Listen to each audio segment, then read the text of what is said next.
My dear students, I finished light in earlier classes and you are provided with some homework assignments. Today I shall start the new chapter current electricity. There are two types of electricity, static electricity and current electricity. What is static electricity? The electricity which being produced at some part of a body remains static there is called static electricity. The electricity which being produced at some part of a body remains static there, that is doesn't move, is called static electricity. Static electricity is also known as frictional electricity, as it is produced only by friction between two bodies. And that is why it is also called frictional electricity. It is the only way of production of static electricity is the friction between two different types of bodies. Now, what is current electricity? The electricity which flows from one point to another point through a conductor is called current electricity. That is, it flows from one point to another point through some conductor. That is current electricity. Now, to discuss with current electricity, the chapter is current electricity, although something are there for static electricity. So, to discuss with current electricity, we should have clear idea about electric charge, electric potential, potential difference, etc. And that's why we'll discuss them first. What is electric charge? What is electric charge? The quantity of electricity associated with a body or a particle is called electric charge. The quantity of electricity or the electricity associated with a particle or a body is called electric charge. And there is point charge. What is point charge? Electricity associated with a point-like particle. Electricity associated with a point-like particle is called point charge. Now, there are two basic laws or fundamental laws of electricity. There are fundamental laws, and these are what are these fundamental laws? There are three fundamental laws are there. Number one, any electric charge by any charged body attracts any other body. This one. Any charged body attracts any other body. Number two, like electric charges repel each other. Like electric charges repel each other. And number three, unlike electric charges attract each other. Unlike electric charges attract each other. So these are the three fundamental laws or basic laws of statical electricity. These are the basic laws of static electricity. Now, next topic is the Coulomb's law in static electricity. Statement of Coulomb's law, you will find it in your book. I am just telling the statement of Coulomb's law. The force of attraction or repulsion between two point charges.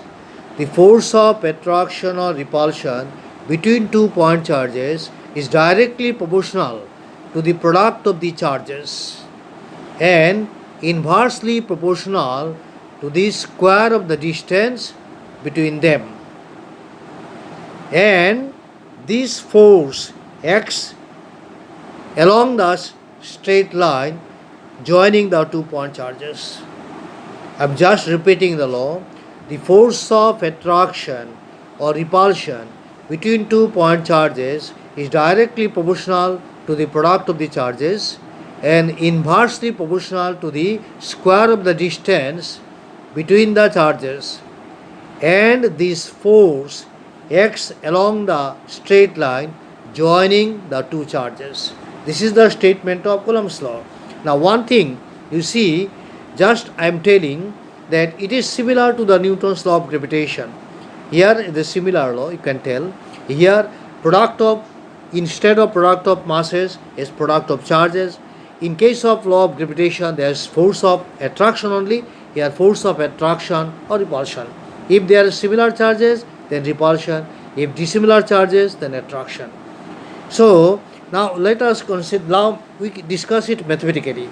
Let 2 point charges Q1 and Q2. I am showing you here, you just see 2 point charges Q1 and Q2. They are separated by a distance d in any medium. It may be air, vacuum or any other medium. 2 point charges Q1 and Q2 separated by a distance d here. You see, separated by a distance d. Now, according to Coulomb's law, F is proportional to Q1, Q2. F is proportional to Q1, Q2. You will find it in your book. F is proportional to Q1, Q2.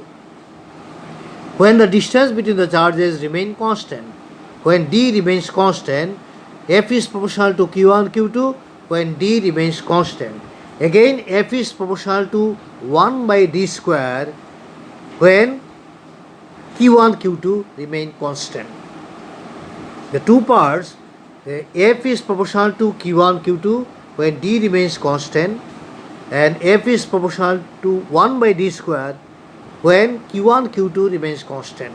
Combining them together, we can write F is proportional to Q1, Q2 by d square. F is proportional to Q1, Q2 by d square, or F is equal to, I wrote it here, F is equal to K into KE into Q1, Q2 by d square. KE is subscript here. Actually, KE is the Coulomb's constant. KE is constant. F is proportional to Q1, Q2 by d square. Therefore, you can write F is equal to KE Q1, Q2 by d square.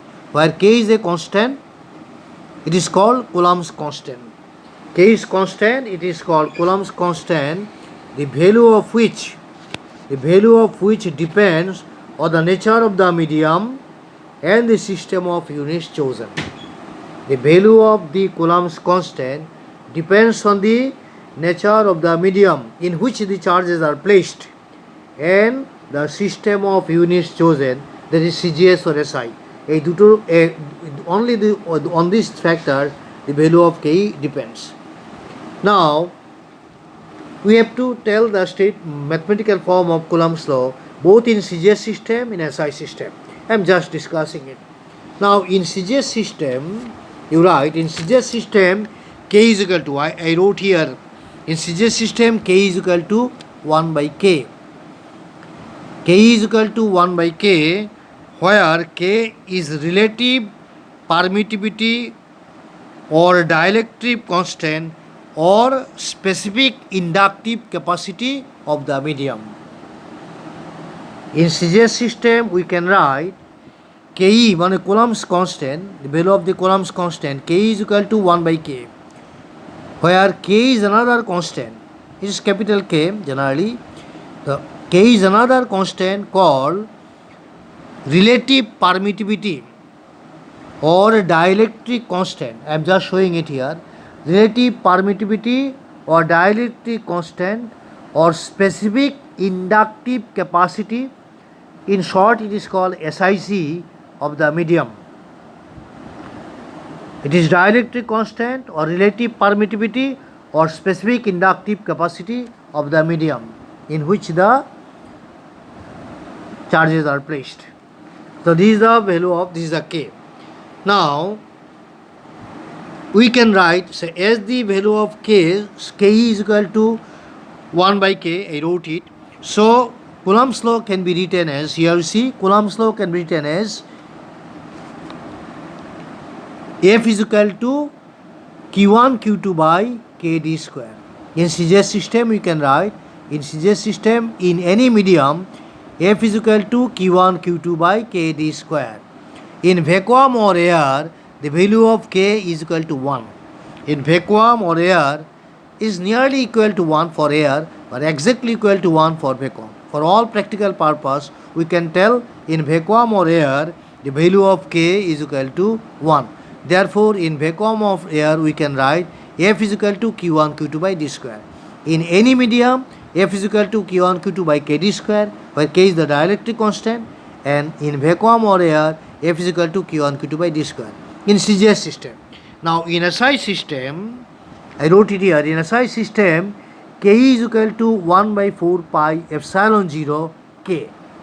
K is the dielectric constant, 1 by 4 pi epsilon 0. Ke, the value of the Coulomb's constant, K is equal to 1 by 4 pi epsilon 0 into K, where epsilon 0 is called absolute electric permittivity of the vacuum. I wrote it here, absolute electric permittivity of vacuum. Absolute electric permittivity of the, sorry, of the, it will be of vacuum of it. It is not PDF. Absolute electric permittivity of vacuum, where epsilon 0 is the absolute electric permittivity of vacuum. Now, Coulomb's law can be written as F is equal to 1 by 4 pi epsilon 0 into K for any medium into Q1 Q2 by d square. I wrote it here, 1 by 4 pi epsilon 0 into K Q1 Q2 by d square in any medium. In vacuum or air, K is equal to 1. Therefore, you can write F is equal to 1 by 4 pi epsilon 0 into Q1 Q2 by d square. So, in SI system, the Coulomb's law can be stated as in any medium F is equal to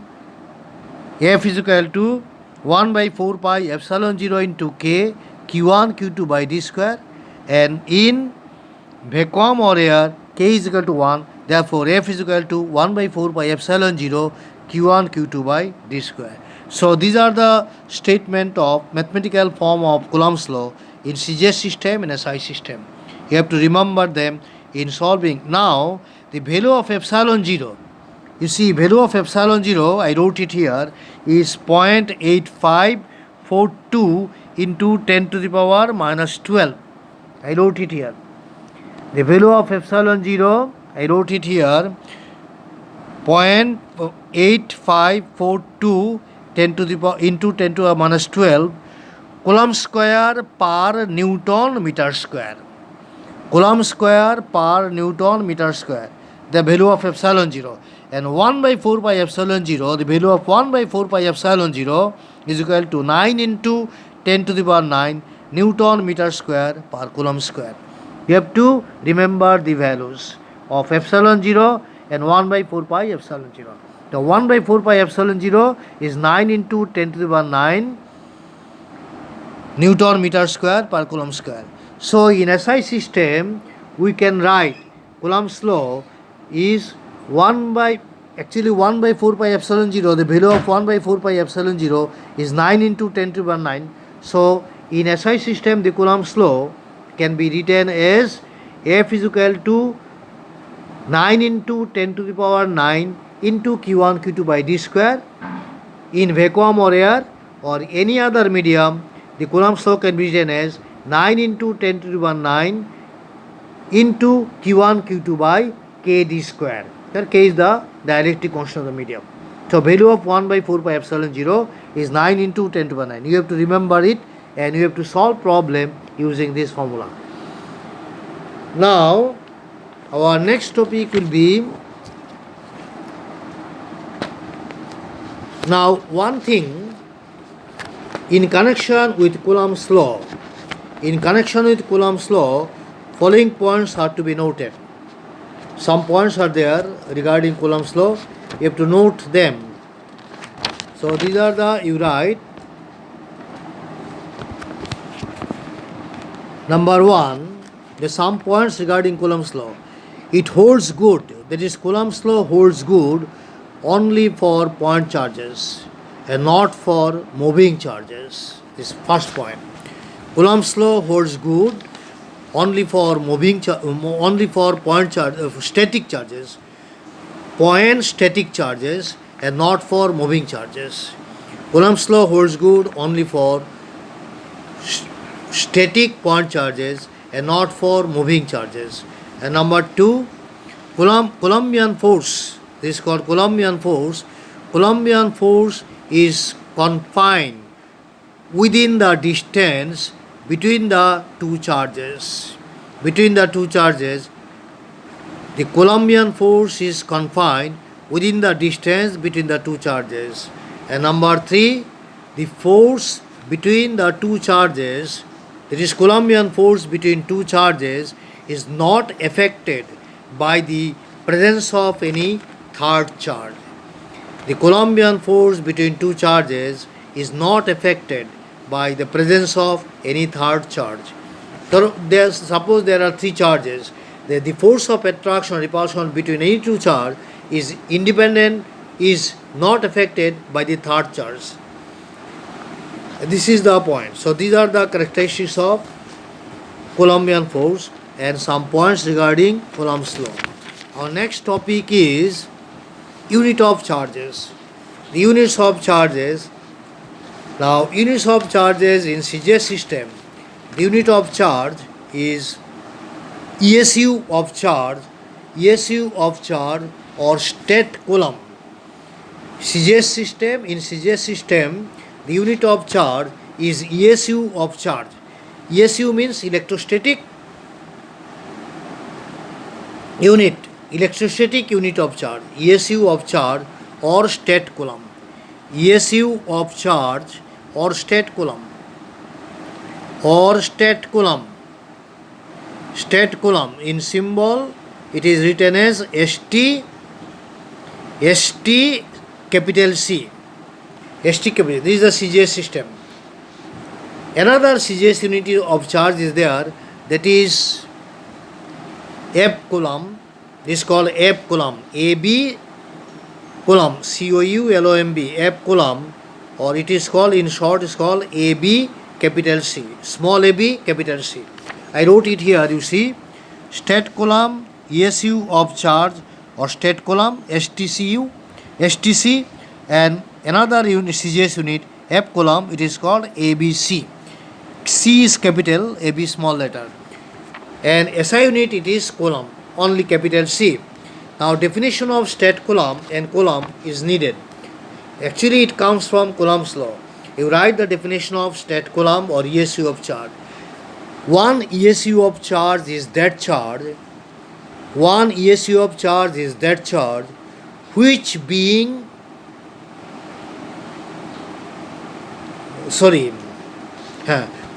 separated by distance of 1 centimeter in vacuum or air from a similar charge repel each other with a force of 1 time. One ESU of charge is that charge which being separated by distance of 1 centimeter in vacuum or air from a similar charge repel each other with a force of 1 time. Actually, it comes from Coulomb's law. I told you in vacuum, in CJ system, F is equal to Q1 Q2 by D square. Q1 is equal to Q2 is equal to Q same, and D is 1 centimeter, F is 1 time. Therefore, Q square is equal to 1 or Q is equal to 1. So I am telling you again, the one ESU of charge is that charge which being separated by distance of 1 centimeter in vacuum or air from a similar charge repel each other with a force of 1 time. Similarly, we can write the definition of coulomb. One coulomb of charge is that charge. You write, one coulomb of charge is that charge which being separated by distance of 1 meter in vacuum or air repel each other with a force of 9 into 10 to the power 9 Newton. That also comes from Coulomb's law. One coulomb of charge is that charge which being separated by distance of 1 meter in vacuum or air from a similar charge repel each other with a force of 9 into 10 to the power 9 Newton. Actually, it also comes from Newton's Coulomb's law. You see, in SI system, I told you F is equal to 9 into 10 to the power 9 Q1 Q2 by D square in vacuum or air. Now Q1 Q2 is equal to Q say, D is equal to 1 meter, F is 9 into 10 to the power 9. Therefore 9 into 10 to the power 9 will cancel from both sides. The Q square become equal to 1 or Q is equal to 1.